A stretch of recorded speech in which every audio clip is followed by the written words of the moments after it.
It is just this week and next week that we have to hang in there for. New South Wales's route out of lockdown at last unveiled. We're nearly there.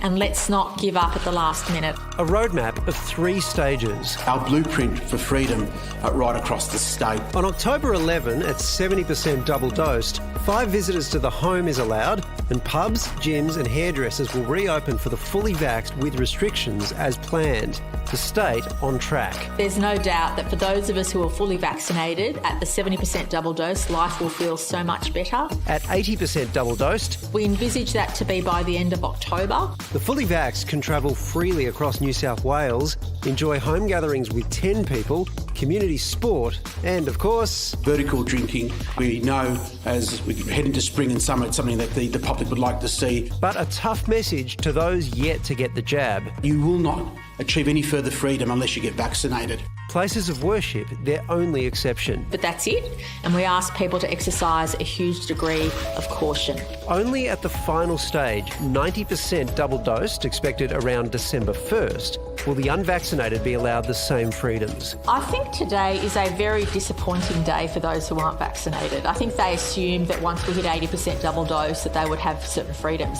They'll have to wait at least 4 or 5 weeks. At that point, masks will no longer be required indoors and nightclubs can reopen. But entry for those without the jab is up to businesses to decide. The Premier standing firm by her plan. We don't get everything right, but I don't regret for a second the strategy we undertook. I hope New South Wales will show the way to the nation as to what is possible in living with COVID and doing it in a responsible, cautious but also compassionate way.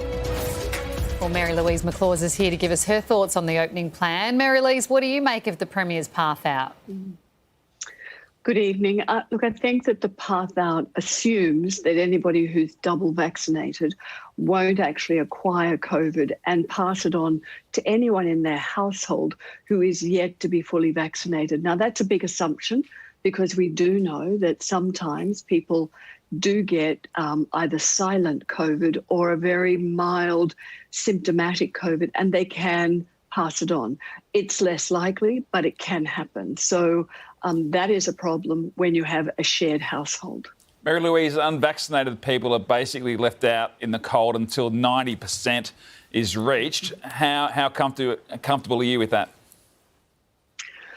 Well, I think there are other ways of doing this because everybody's been in lockdown for a very long time, and we do have rapid antigen testing so that we can ensure that people who can't get vaccinated or won't get vaccinated are still safe. But I do have a great optimism that that 90% will be reached very early. What I am worried about, though, is that the over 40s will reach it easily because they're already at high levels at between 70 and 78% for those two groups of 40 to 59 and 60 and over. However, the 16 to 39-year-olds are still at a low level of 44%, and that's because they haven't been able to access the vaccine until, at the beginning of September. And what we really do need is to increase the speed at which they can get vaccinated.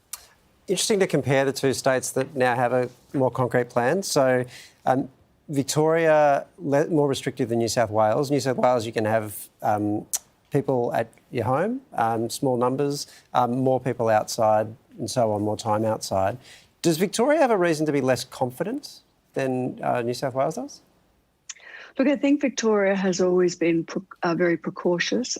They have a very highly interconnected sociable group within Melbourne. We've seen that there are several, 5 that I've counted, metropolitan areas that have high levels of infection at the moment, and they're all very interconnected.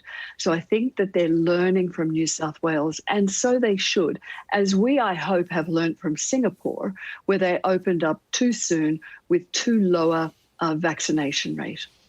Regional New South Wales, they've changed the regulations, so we're going to allow people out of Greater Sydney, Mary-Louise, to travel there at 70% double dose. They've now delayed that to 80% double dose. Does that give the regions where vaccination rates are quite low time to get ready? Gosh, Yes, they're importing a higher vaccination rate, but they themselves don't have the vaccination rate ready yet to welcome visitors without some assurance by those visitors that they are not carrying the virus, even though they have been double vaccinated. So I'd actually be keeping visitors away until they themselves reach that level. And so therefore we need to get the vaccine to them and get them vaccinated very fast. And this goes again to the idea of speeding up that vaccination. We were just talking about the Queensland border, the WA border and Christmas. Do you see either of those states open at Christmas? To us, down in New South Wales. To New South Wales and Victoria? Look, knowing that they are highly precautious as well, I'd say it would be unusual, but they could actually expect us to be tested at the border so that we can go across. And we could be doing it with rapid antigen testing at the border with either one dose or two. So it could be done. And then we could continue to have take-home tests with us. Of course, that relies on an awful lot of goodwill from Queensland about the travellers going in who would continue to test themselves, and that hasn't been put to the test yet about whether or not we're that good at keeping up our end of the bargain of constantly testing ourselves. All right, always great to chat, Mary Louise. Thank you. Take care. With so much content online, it's sometimes hard to keep up with it all. And let's face it, who has the time? The Project YouTube has you covered with the stories that matter. Hit subscribe for a daily list of the news that you need to know.